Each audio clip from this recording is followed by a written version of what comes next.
You are watching another episode of Shane Solomon Meets, brought to you by the Cornwall Channel. I'm your host, Shane Solomon, and today I'm super excited because I'm meeting Matt Hocking from Leap.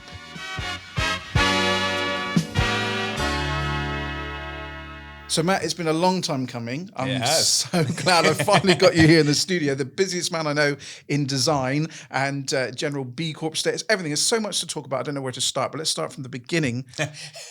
You grew up in the same area. Oh, that far back in the beginning. I mean, you're a local boy to me. We lived in the same area, and I didn't even know it. I guess we just discovered that we're both from the Clays, from where they can on the same estate, Cargwyn, it seems. Just a decade between us and our time there. But I grew up basically hanging around the park there, going to Treverbin.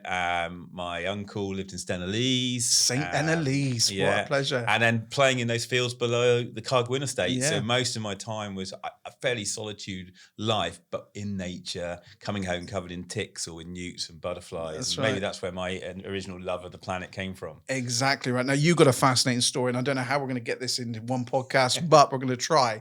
And it's all about inspiring my connections, people who know me, to connect with other people. Now, let's go to the design thing as a creative yourself. Yeah. When did you know that? Well, creativity's always run strong in my life. I've always been like a doodler, always distracted at school. I love graffiti as well. So I used to do a lot of graffiti art. And my dad, again, promoted me and my creativity.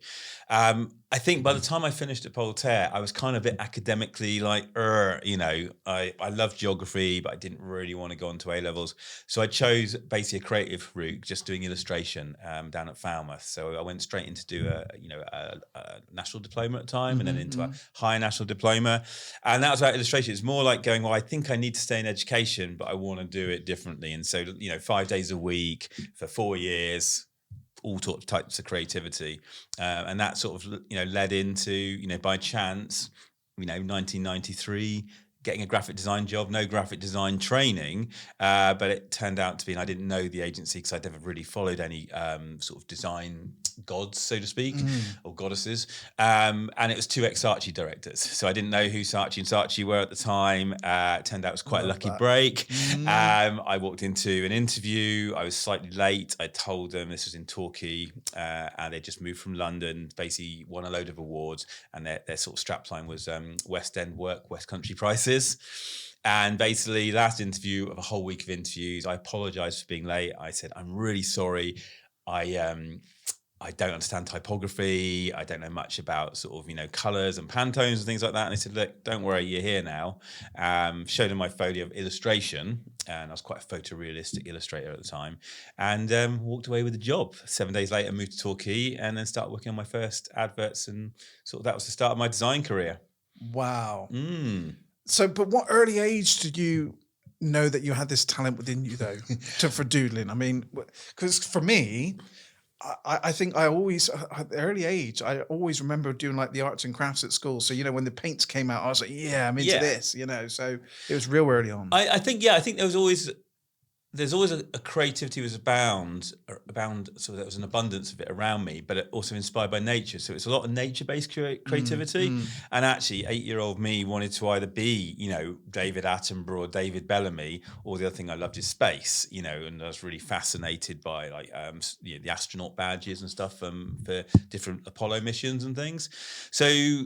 So for me, it was just really experimenting in that space and sort of like a love of learning about, nature, and then just drawing more and more. I think, my proudest award that I still talk about is I won a Blue Peter badge for the Natural History Museum's 100th birthday. Wow. And that, I don't use a CV anymore. It might be on my LinkedIn profile, but I have used that badge and that thing on my CV as my greatest award for most of my life. And the amount of conversations and doors it opened, much better than my GCSEs and my NDs and stuff like that. So it's quite interesting because it strikes a conversation about in things differently. We talked about like networking and how we feel comfortable in these situations, and actually using badges and items like that have always been my sort of tool for crossing a bridge of conversation. Yeah, well, But yeah, those early days and creativity, and then I guess it's just shaped over the decades going further, just a natural sort of passion and enthusiasm for how powerful creativity is for changing the way we work with the planet, with our people, and profitabilities for businesses. But I like to look at it as a profit for all, people, planet, and financial profit. Now, you're in demand quite a lot. People message you a lot. And I use the card, I've known you a while, to get you here, I think. But, you are in demand a lot. How do you manage your time and what you say yes to? That's where I find a lot of difficulty at the moment. Well, you've heard of like quantum physics or the multiverse for Spider-Man. I think I live in the multiverse a little bit. My partner probably gets a little bit frustrated that I am a 16-hour-a-day person. People say, well, that's not healthy, that's not life, but there's such an enthusiasm around these things, and yet I still get to play in nature. So I do board meetings on my paddleboard or on my bike, or I walk it out with different companies and team members. So it's kind of shifting the narrative how we do business to get the things that we love. But really, it's a lot of hours. It's just me.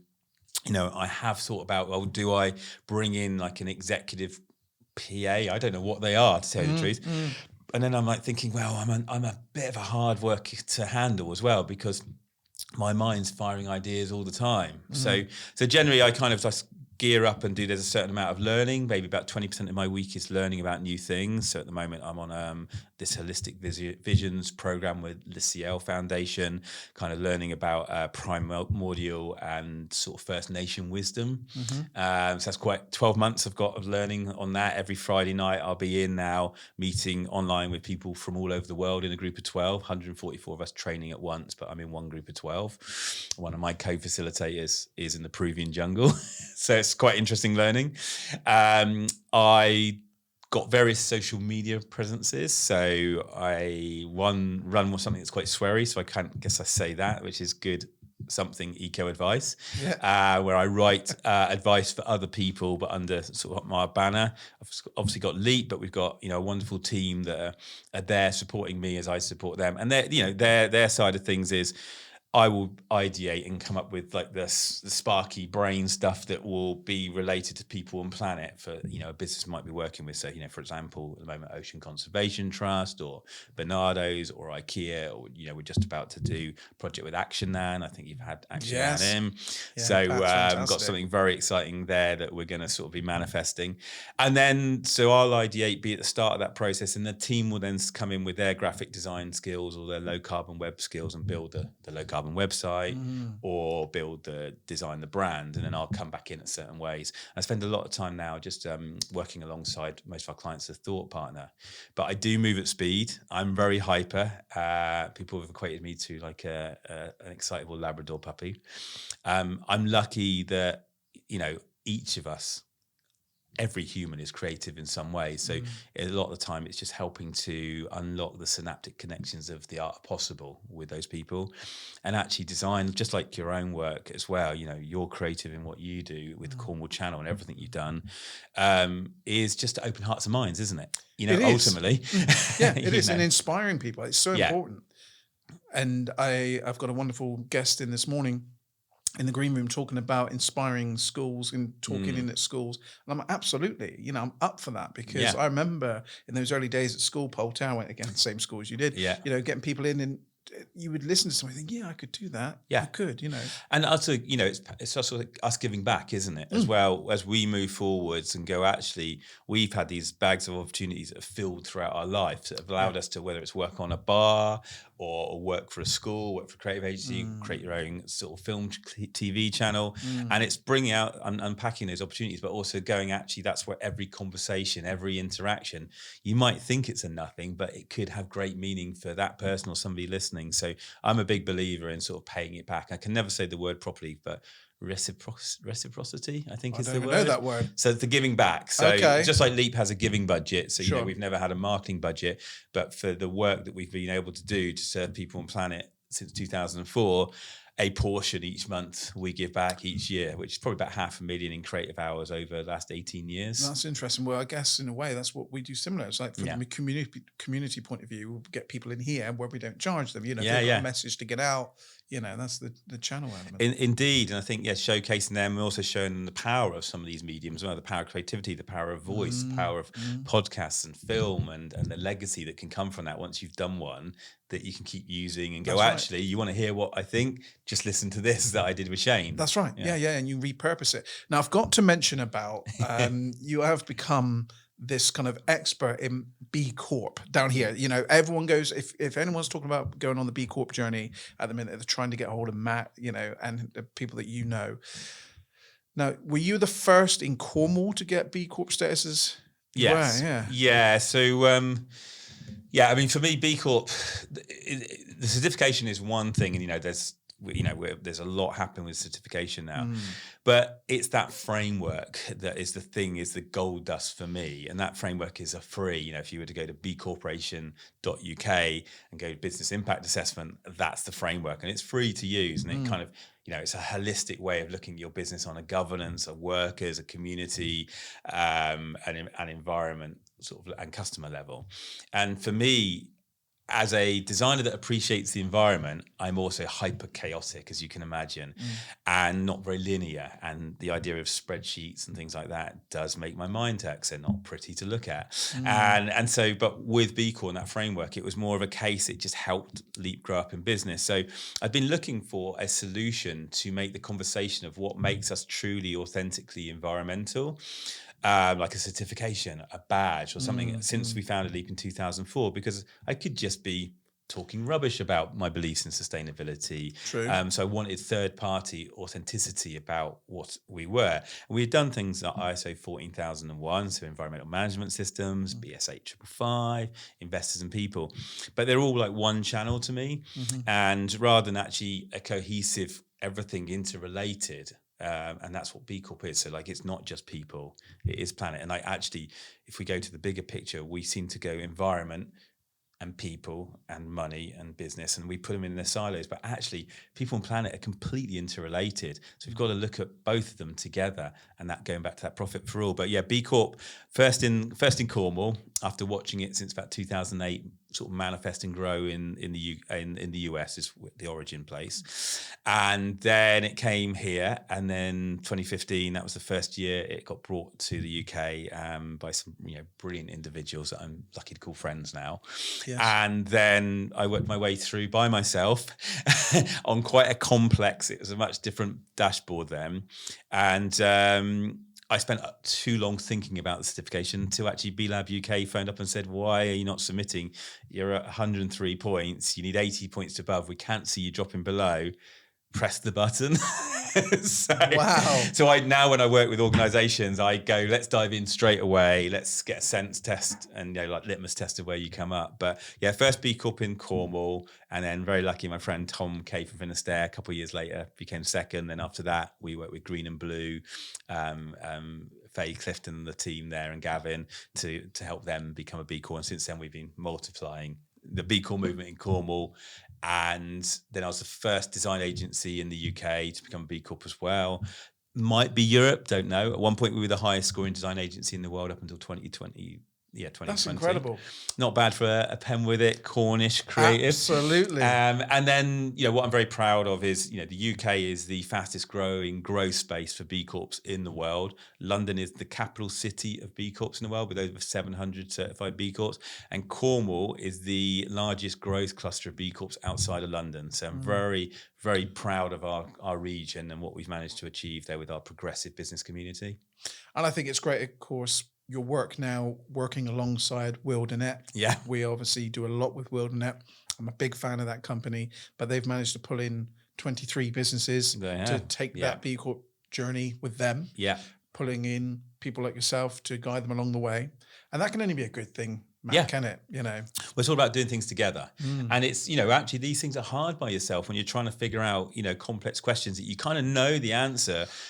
But because you haven't maybe worked this way, or you've had individual employees that's their specialism in the business. So by working together, you get to share both the vulnerability of, hey, I don't quite get it, but also the beauty of like, hey, I've got a policy that does this. So do you want to share it? Do you want to use that and write it in your business's tone of voice? And so the idea with the cohort as sort of myself and Simon, RMD from Leap, being the course directors for it, we've just pulled in our kind of like years of learning experience. It's actually 24 businesses now because we broke the rules straight away. Why not? Push those boundaries. So it's Wilderness as the lead organization, and they're doing something, championing something amazing because they want to become, a B Corp, and they've been asked to be a B Corp. Now, there's no guarantee on the certification, but I said putting their own money in a community engagement way to the level they're doing and actually supporting those other businesses. This is worth tens of. It's got to help their cause, isn't it? Yeah, totally. And then we've got such diverse businesses, and then because we've got such an amazing B Corp community, we've got unbelievable people like Grace Reith, Scott James, Amy Bourbeau is going to join us from Seismic, a really progressive B Corp from out of county. She's going to be doing a session. Loads of others, Rosa Prose, Contium, all helping and to just on this level. And it shows that power of commitment to just doing better in business for a better future, because anything we can do to make a difference now, both for the people, for our planet, and profitability for all, is going to help future generations. I'm getting a bit going into the big stuff, but what we're doing now does very little for us, but the potential for future generations is massive. Indeed. I was going to come on to this as my next question. For those people watching this, and I speak to a lot of people, and now we're not B Corp yet, we're not on the journey yet, we're documenting soaking it all up as well. All right, but it's one of those ones where I'm a big recycler, at home. I have been for many years, trying to look after the planet. You've come up here today, you've noticed a couple of things that we do anyway. All right. But what would you say to those people that say, look, we get all this, but, what's the point? Are we going to make a difference? Because if everyone doesn't do it, then, are we going to make a difference? It's Matt Hocking and, the people around him, myself, my little bits that I do. Are we going to make any difference at all? I mean, so it's a good question. You could say no, but what if it isn't no? What if we were to look back and had we done that thing, it would have made all the difference. It's like planning for a journey. If it makes it easier that you've worked out all the points you're going to go through to get to your holiday or get your child to school, the more planning we do, the easier things become and the simpler those routes. And also you might have to invest initially in a bit of research and finance up front, but actually it's going to save you money and time later on. And that's that kind of like thinking long-term in the short term. It's really essential. Now, when I set Leap up in 2004, everyone was like, how can you only design for the environment? I said, I don't know, I've never run a business. I remember that at the time. I'm thinking this guy's work's me limited. Yeah, no, everyone said it. Basically, everyone said I was going to fail. And now people go, oh, you knew what was coming. I said, no, it wasn't about what was coming. It's what I believe is the right thing. And even if we weren't in a society that's now being purposeful at every angle or selling green consumer products rather than non-green products, it's all a bit confusing at the moment.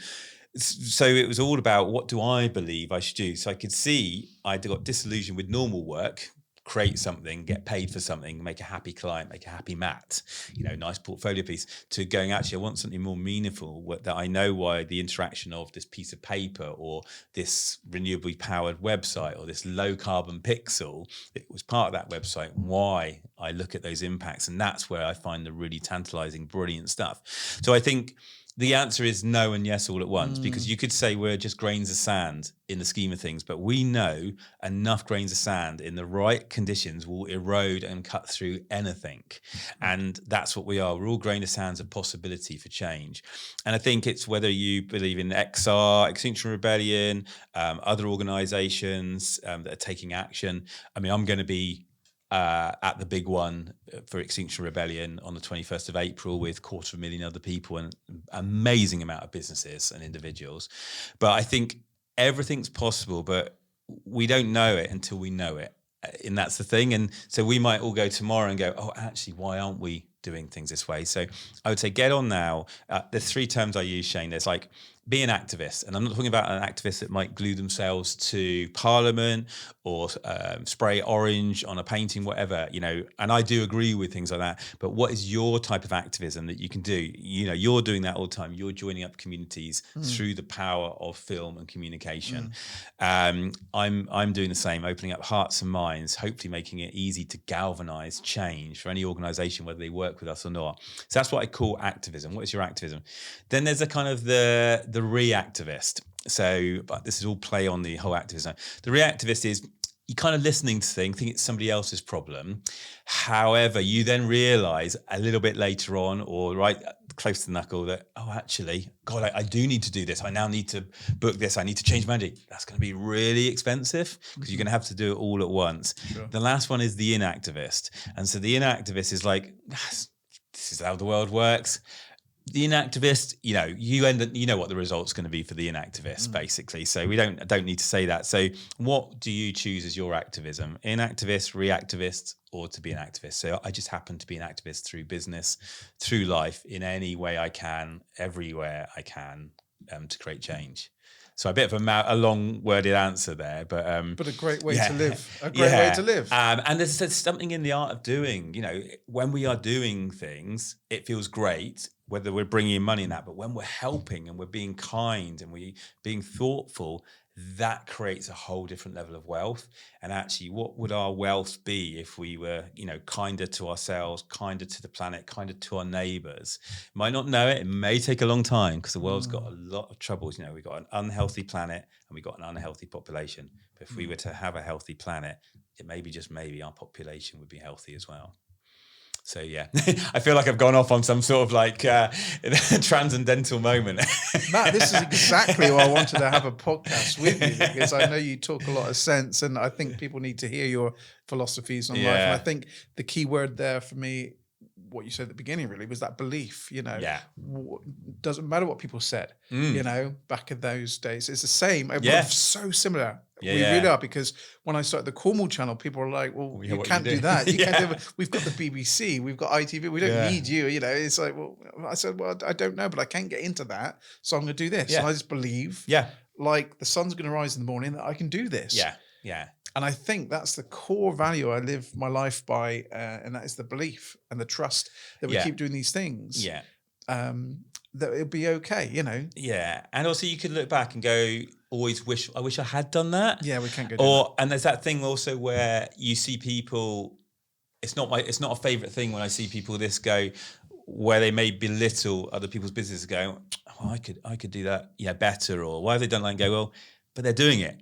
Support them, big them up.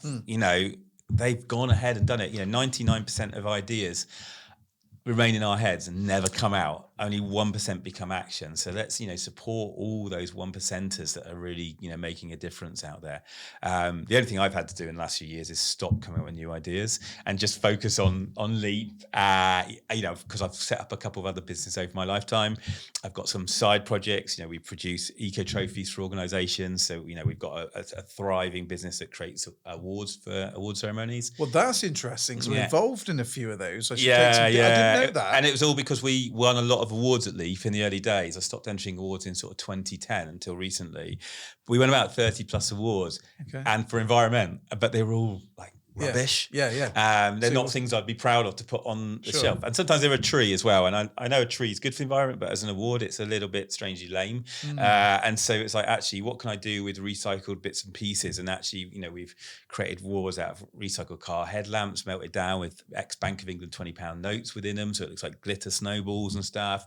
Wow. We've created awards for Waitrose, the UN, and all sorts. I've got to say this then. So with that sort of thing, does that make things now more expensive, would you say, for recycled things? So let's just, by caring more for the environment and then manufacturing products with recycled materials, does that now make the cost of the user so much higher, or is it the same, or what would your thought be It's on that? it's a really good question. I mean, depending on the demand. So, I think when there's not much of something, when there's a scarcity because it's the first people using it, it will always be more expensive. And I think in our early days of Leap, we took the brunt of some of those sort of pioneering new materials and working with like Eden Project and the like to use them. And not all of them are perfect either. They might recycle something really well, but actually their lifetime is still not as good in practice as maybe getting something that's less sustainable but lasts for many, many years, as long as you think about its end of life. But I always equate it in the early days of Leap to about a 12% difference. And now with the cost of living crisis and everything, I'm not sure how that would stack up these days. But because now it's in our DNA and we just do it. So, Yeah, of course. And, I remember I'm really proud of a piece of work I did, and actually we just had a table made from it. But when I was working with Pat Smith from Final Straw, we did a straw amnesty, and we collected at that straw amnesty tens of thousands of straws, plastic ones were collected. They would have just gone to landfill, and we can't do that. So I just ended up storing them in my outhouse in Mount Charles, and it's like, what do I do with those? So I contacted an organisation in Wales called Smile Plastic that makes substrates out of the unrecyclable plastics that they can turn into other materials. Okay. And so we came up with a material made from point of sale items, like the signs you'd see in Boots saying about a cosmetic range or something. Again, they would normally traditionally go landfill, and plastic straws. And so if you come into our studio, you'll see we've got this lovely confetti style translucent material that makes a Japanese style meeting room with sliding doors. Right. And on top of that, Pat Smith went and put some into Bosinva, her place. So she's got shower cubicles made from it. We just had a table called the Leap, named after us, made by Coos Furniture. This beautiful table made of the material. So it's got a change for the podcast studio coming on. It's turning the unrecyclable and the unloved into beautiful heirloom items that have desirability that you want to question and stuff like that. So but there is a price to that. So if you were working on a craft level, that table suddenly becomes a lot more expensive than an Allen key table, say. I'm not naming any brands. No, indeed. But for me, there's a joy in what we can create. But again, with those trophies, some of it, Shane, was just simply, I was working with a signage company a few years ago, probably.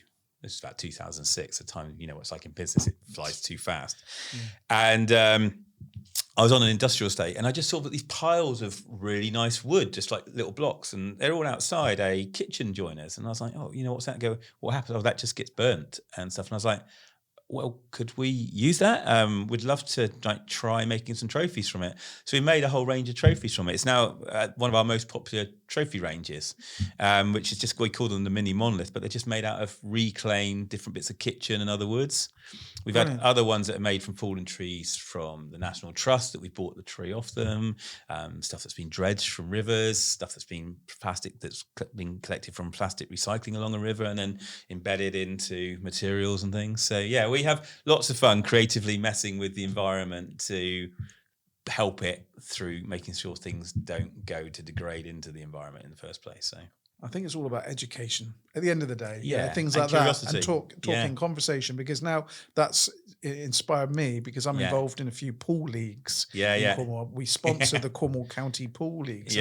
So many trophies that give, and I always laugh at home that these are just dust catchers. I was lucky to win a few in my early days, and they just get put in a box, gathering dust if they're on the shelf. But already I'm thinking, I can mention it to those guys, Totally. And they're buying hundreds of these things a year. But then for me, it'd go, well, actually, what happens to pool and snooker cues when they're longer? So could we create something like that? So that's where the exciting thing comes. I mean, the FA Cup approached me a couple of years ago. FA Cup. They just wanted to talk about what materials could they use for the man and woman of the match trophies and stuff like that. And actually, I talked about what have you just had taken out of stadiums. They said, we've just had a load of new seats done. I said, well, probably there might be something you can do there. Yeah. We didn't actually end up making with them. We just kind of did some ideating around what that could be. Like Yeah. So that was really That's interesting. great. And that's It's just thinking what the story is there as well. So I mean, like I said, we've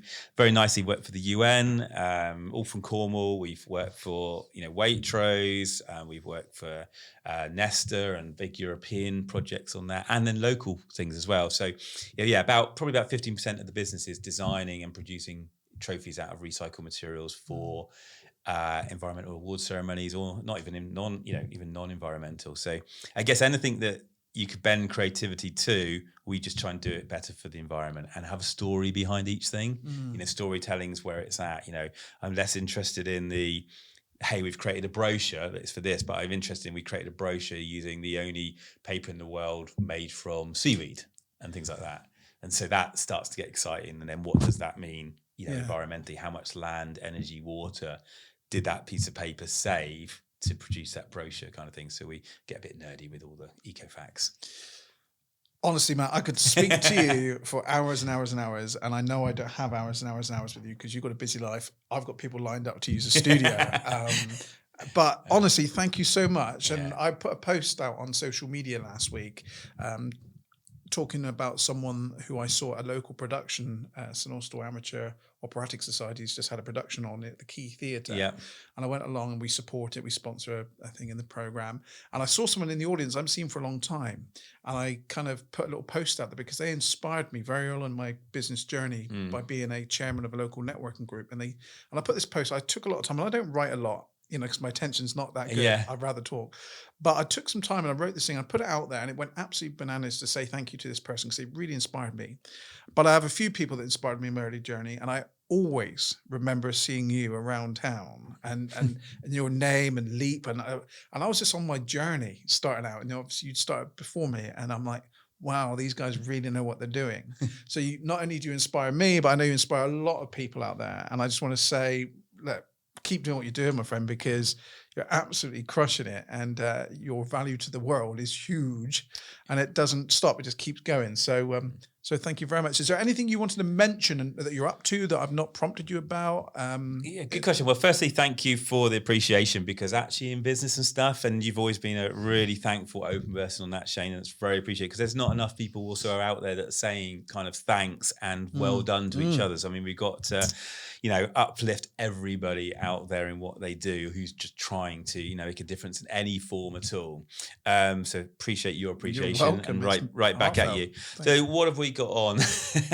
There's always a lot going on. So over the course of the next 3 years, we have got a small funding pot that we are going to support creative organisations like yourself or others to get carbon literate in Cornwall. So we'll be actually funding that, and we hope each year to get about 80 individuals carbon literacy certificated in the region, ending up with about 400 over the next few years. Hopefully whole businesses in Cornwall where their teams will all get the carbon literacy certification. So it's like an 8-hour learning journey split into 6 hours together, 2 hours online and 2 hours of homework, send it off. And it's around the problems in the world, and then what you can do individually and as a business to make a difference, and you get a certification for it. So Leap's going to be funding that. There'll be more coming out about that. That'll be on the Cornwall Creates website. Brilliant. I like that.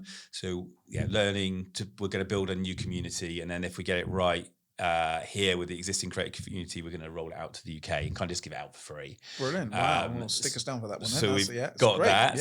Yeah. We've got Goodfest, our festival conversations. So that's 150 people, 28th, 29th of September, at the Jerusalem Steps Hotel, talking about change in any level, any way, and it's all around the conversation between the conversations. We're not there to become a solution if you're stuck, overwhelmed, happy, sad, anything, but it's a space to find like-minded people and learn there are ways of hopefulness and stories and actions for ourselves that we can move upon. And we bring in phenomenal speakers from around the UK to talk there. So first one, Dr. Cilla Elworthy, who worked with Nelson Mandela and wrote the book, The Business Case for Peace. So she's going to be one of our headlines. And then John Alexander, the author of Citizen, which is an incredible book about going from consumer story to citizen taking control story of our lives. On top of that, Anthropy's coming back. So in 1st to the 3rd of November. So Anthropy is, to simply simplify it, will be at Eden. It's a festival of ideas meets Davos, pioneered by a fantastic guy called John O'Brien.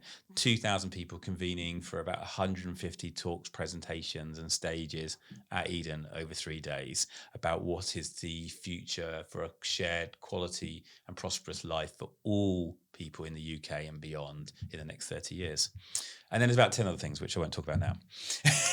Well, let's talk about the best way to follow you. If you're not already following this amazing guy and his team at Leap, then make sure you do so. I'll make sure I surround it in the biography of this podcast. But the best way for people to communicate with you is really probably through leap.eco. Is that right? Yeah. So the main website is leap.eco, ECO. So one of the few URLs in the world you have to purchase, you have to pledge to the planet.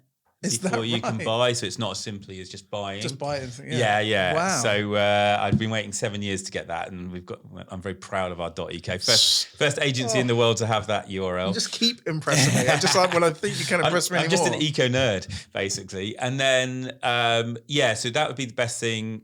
Instagram made by Leap, me, Matt.Hocking on Instagram. Goodfest is just goodfestcornwall.com.